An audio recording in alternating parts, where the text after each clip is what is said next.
जब भक्ति पर लगा उपद्रव का ठप्पा, जब आस्था को बदनाम करने निकली साजिश, तब योगी सरकार ने खोली पोल। बोल बम की गूंज को दंगा बताने वालों को दिया करारा जवाब। हर साल सावन आते ही उत्तर भारत की सड़कों पर आस्था की एक अनोखी तस्वीर दिखाई देती है। हजारों लाखों कांवड़िए भगवा वस्त्रों में लिपटे बोल बम के जयकारों के साथ शिव भक्ति में डूबे रहते हैं। ये केवल एक धार्मिक यात्रा नहीं, बल्कि श्रद्धा, अनुशासन और सांस्कृतिक एकता का जीवंत उदाहरण बन जाती है। लेकिन इस बार कांवड़ यात्रा को लेकर जो विवाद उठा, उसने एक बड़ा सवाल खड़ा कर दिया। क्या अब आस्था भी राजनीति और भ्रम फैलाने का शिकार हो रही है?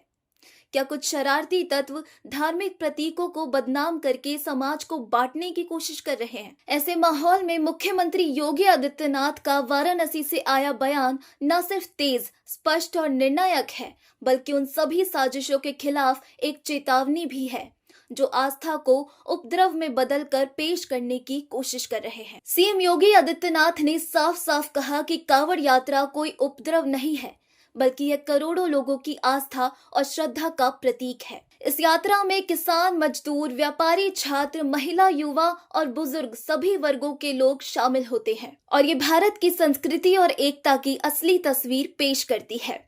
लेकिन कुछ लोग, खासकर सोशल मीडिया पर सक्रिय गुट, इस पवित्र परंपरा को बदनाम करने की कोशिश में लगे हुए हैं। वे भगवा गमछा पहनने वालों को उपद्रवी कहते हैं और कुछ तो उन्हें आतंकवादी तक कह डालते हैं। ये मानसिकता न सिर्फ खतरनाक है, बल्कि समाज में नफरत फैलाने का एक सुनियोजित प्रयास भी है। योगी ने एक पुरानी घटना का उदाहरण देते हुए बताया कि कुछ साल पहले एक आगजनी की घटना में जो व्यक्ति भगवा गमछा पहनकर नारेबाजी कर रहा था, वह असल में या अल्लाह के नारे लगा रहा था। इसका मतलब साफ है कि कुछ शरारती तत्व धर्म की आड़ में माहौल खराब करने की कोशिश करते हैं और फिर उसी का ठिकरा कांवड़ियों या किसी विशेष समुदाय पर फोड़ा जाता है। मुख्यमंत्री ने चेतावनी देते हुए कहा कि अब ऐसे तत्वों को बख्शा नहीं जाएगा। यही नहीं, योगी आदित्यनाथ ने मुहर्रम को लेकर भी बड़ा बयान दिया।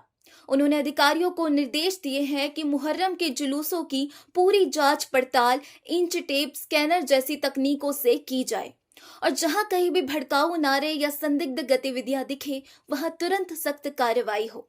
उन्होंने दो टुक शब्दों में कहा, लातों के भूत बातों से नहीं मानते, यानी अब सिर्फ समझाने से काम नहीं चलेगा, जरूरत पड़ी तो कठोर कदम भी उठाए जाएंगे। मुख्यमंत्री ने यह भी बताया कि कुछ लोग फर्जी सोशल मीडिया अकाउंट्स के जरिए जातीय और धार्मिक तनाव फैलाने की कोशिश कर रहे हैं।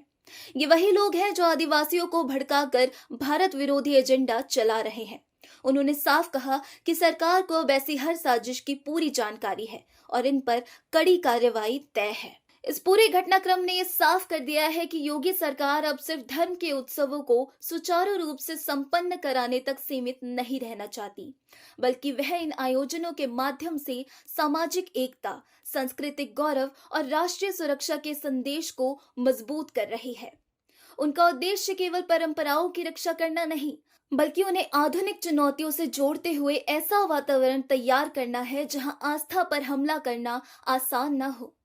ये स्पष्ट संकेत है कि अब उत्तर प्रदेश की धरती पर धार्मिक आयोजनों की आड़ में न तो उन्माद फैलाने दिया जाएगा और न ही किसी को समाज को तोड़ने का मौका मिलेगा। यह अब आस्था, अनुशासन और राष्ट्रीयता की नई परिभाषा गढ़ने का समय है।